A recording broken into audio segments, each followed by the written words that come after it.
सबका बहुत बहुत स्वागत है टीवीपुर में। और मैंने घूम फिर लिया, बहुत अच्छा लगा, मजे किए मैंने। आई एम श्योर कि आपने भी बहुत मजे किए होंगे। अब मजे का टाइम हो चुका है, क्योंकि अब फिर से मैं आपको एक बॉलीवुड सेलिब्रिटी से मिलवाने वाली हूँ। कौन है वो अभी नहीं बताऊंगी। कभी कभी तो क्यूरियोसिटी डेवलप करने का मजा ही कुछ और होता है। और फिर मैं दीप्ति तो हूँ ही इसी चीज के लिए। टीवीपुर का कैमरा लेकर इधर उधर जाती हूँ और उसके बाद आकर आप सबकी क्यूरियोसिटी बढ़ाती हूँ। तो भाई क्यूरियोसिटी अगर बढ़ गई हो तो चलिए चलते हैं अपने अगले सेगमेंट की ओर, क्योंकि आपका कोई इंतजार कर रहा है।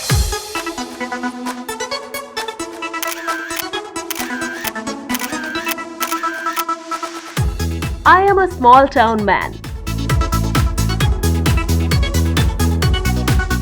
जी हाँ, टीवीपुर के कैमरे में अब आए हैं बिग बॉस सीजन 7 के कंटेस्टेंट रह चुके विवेक मिश्रा, जो कि हमेशा अपने स्टेटमेंट की वजह से लाइमलाइट में बने रहते हैं, या फिर यूँ कहिए कि कंट्रोवर्सी से घिरे रहते हैं। चाहे वो कुशाल गौहर का लव मेकिंग सीन हो या फिर सोफिया हयात के नन बनने वाली बात को पब्लिसिटी स्टंट कहना, वो कभी भी पीछे नहीं रहते। सुनिए जरा विवेक को।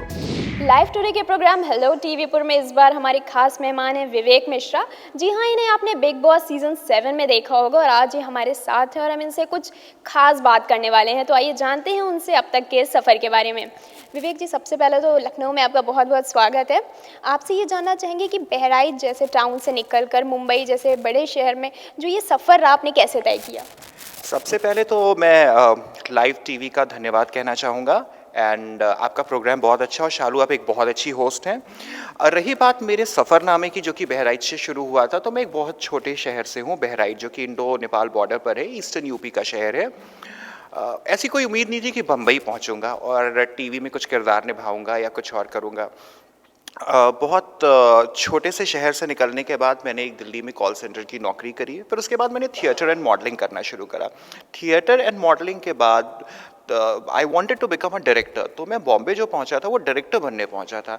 वो अलग बात थी कि मैं एक आर्टिस्ट बन गया और आज यहाँ पहुंच गया। ये आप लोगों का प्यार और आप लोगों का एक शुक्रिया अदा करना चाहूँगा इस बात के लिए। विवेक जो है वो अपने बयानों से काफ़ी कंट्रोवर्सी में रहे हैं, चाहे वो बिग बॉस में कुशाल और गौहर का मामला हो, चाहे वो सोफिया हयात का मामला हो। तो हम इनसे जानेंगे ये आखिर इसकी वजह क्या है, कहाँ से लाते हैं आप ऐसे ऐसे बयान? कहाँ से लाता हूँ मैं ऐसे ऐसे बयान? मैं सिर्फ सच्चाई बयां करता हूँ और मुझे बहुत खुशी कि मैं लाइव इंडिया के माध्यम से बताना चाहूँगा, जैसे आपका चैनल सच्चाई दिखाता है, मैं भी सच्चाई बोलता हूँ। रही बात गौहर एंड कुशाल की, कुशाल बहुत अच्छा लड़का है। वो शायद गौहर के चक्करों में फंस गया। एक छोटा सा इंसिडेंट बताता हूँ। हम लोग बिग बॉस के घर में थे और अचानक से गौहर को लगा तबीयत खराब हो रही है। मैं और प्रत्यूषा वॉशरूम में तैयार हो रहे थे, तो गौहर ने अपने आप को जाके बाथरूम में लॉक कर लिया, बोला उल्टी हो रही है, कुशाल के साथ टॉयलेट में लॉक कर लिया। 20 मिनट उल्टियाँ कोई करता है? और जब वो कुशाल के साथ लॉक थी, बाहर आई तो उनकी लिपस्टिक गायब थी लिप्स पर से। तो इतने तो हम भी बच्चे नहीं कि हमें समझ में नहीं आता, जो कि सारी सच्चाई मैंने दुनिया को बताई। और गौहर ने कुशाल को एक अपना पपेट, एक पपी बना के रखा हुआ था, और जितने दिन कुशाल ने उनके इशारे पे भौ भौ किया वो उनके लिए ठीक था। अदरवाइज तो आज आप देख रहे हैं कहाँ गौहर और कहाँ कुशाल। तो यानी कि इनका कहना है कि बिग बॉस में जो है ये कपल्स अपनी सिर्फ पब्लिसिटी स्टंट रहती है, और इन्होंने पिछली बार भी कहा कि वो अरमान तनीषा कपल हैं, गौहर कुशाल कपल हैं। तो ये सब क्या रहता है और सब स्क्रिप्टेड है कि इसमें कितनी सच्चाई रहती है? क्योंकि बाहर आने के बाद तो सब सिर्फ ब्रेकअप होता है। देखिए, मैं ये नहीं बोलूँगा कि 100% स्क्रिप्टेड है। हाँ, स्ट्रेटजी बिल्कुल फॉलो की जाती है। मुझे एक कपल का नाम बता दीजिए जो बिग बॉस के घर में एक हुए हैं और बाहर रह के एक हैं। ये साल भर तक इसलिए एक रहते हैं क्योंकि इसके बाद इनको कई सारे प्रोजेक्ट एज अ कपल और मिल जाते हैं। जैसे कि गौहर और कुशाल ने म्यूज़िक वीडियो करा, तनीषा अरमान को कुछ और चीज़ें ऑफर हुई, करिश्मा तन्ना, उपेन पटेल ने नच बलिए या जो दूसरे शोज थे वो किया। तो ये एक स्ट्रेटजी होती है कि आप इसको फॉलो करते हैं और एज अ कपल और प्रोजेक्ट करते हैं। साल डेढ़ साल के बाद आप एक दूसरे की शक्ल देखना पसंद नहीं करते हैं। तो I would not call them a couple, I would call them partnership with benefit. और एक और ख़ास बात है विवेक में, जिसके लिए इन्होंने बिग बॉस का ऑफ़र आया, वो है नेकेड योगा। तो हम इनसे जानेंगे कि आखिर ये कॉन्सेप्ट कहाँ से आया आपके दिमाग में नेकेड योगा, और ये क्या है? देखिए, जब हम न्यूड योगा, नेकेड योगा या नग्न योगा की बात करते हैं तो लोगों के दिमाग में अजीब-अजीब चीज़ें लोग इसको बहुत ही कंट्रोवर्शियल लेके जाते हैं या लोग सोचते हैं अरे ऐसा होगा, लोग कपड़े उतार के करते हैं। बिल्कुल कपड़े उतार के करते हैं। आप जो भी इंसान पैदा होता है कपड़ों के साथ पैदा नहीं होता है। इसका मेन कॉन्सेप्ट क्या है, ये इंडिया से ही ओरिजिनेटेड है, बट मुझे एक ग्रीक टीचर ने सिखाया था जिनसे मैंने इस योगा को सीखा।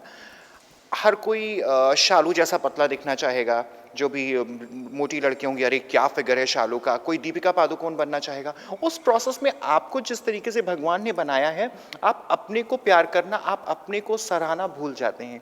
Naked yoga helps you to be in love with yourself. आपका जैसा भी शरीर है, आप मोटे हैं, आप पतले हैं, आपका पेट निकला, आपकी स्किन लूज है, आप पहले अपने आप से प्यार कीजिए, उसके बाद आप किसी और को एप करने की कोशिश करिए। और लीजिए, अब तो उन्होंने ओम बाबा को मेल राखी सावंत तक कह डाला। उन्होंने कहा कि ओम बाबा मेल राखी सावंत हैं और शो में बने रहने के लिए वो ये सब फॉर्मूले अपना रहे हैं। उनका स्लोगन है राम नाम जपना, सारा धन अपना। सुनिए जरा विवेक को। तो विवेक जो है वो बिग बॉस से काफ़ी फेमस हुए हैं, तो उनसे जानना चाहेंगे कि जो बिग बॉस अभी चल रहा है वो उसे फॉलो कर रहे हैं और आपको क्या लगता है कि इस बार कौन अच्छा प्ले कर रहा है, कौन स्ट्रैटेजी बना कर आया है और कौन जीतने वाला है?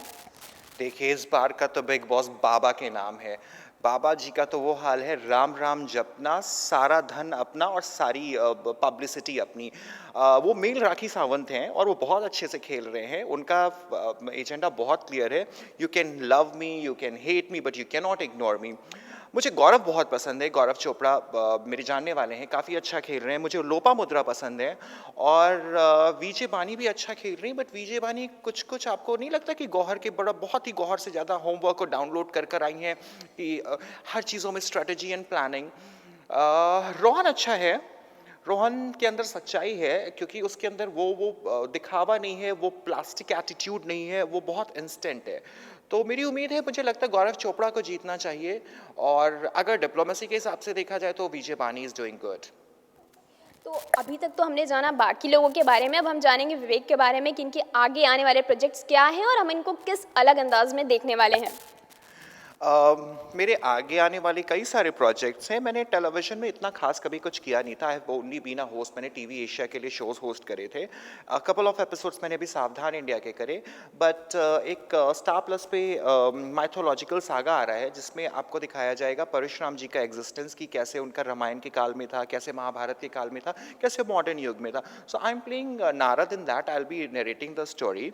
उसके अलावा 2 प्रोजेक्ट्स और है और एक छोटी सी फिल्म है। तो इतना ही प्यार करते रहिए, सराहना देते रहिए और आपके प्यार से और आपके हौसलों से मैं बहुत आगे जाऊंगा। एक लास्ट सवाल, आप लखनऊ आए हैं तो यहाँ के बारे में कुछ आपसे जानना चाहेंगे कि क्या आप देखने वाले हैं और क्या यहाँ पे आप चखने वाले हैं? सिर्फ खाना खाना खाना खाना खाना। मैं अब वेजिटेरियन हूँ, तो पानी पूरी, शुक्ला जी की चाट और वो प्रकाश की कुल्फ़ी, जितनी ठेले की चाट। और मेरे फेवरेट, मुझे नाश्ते में भी मैंने यहाँ होटल का नाश्ता नहीं खाया है। मैंने अपने लिए टिपिकल छोले समोसे रोड साइड से मंगवाए, खूब सारे प्याज के साथ।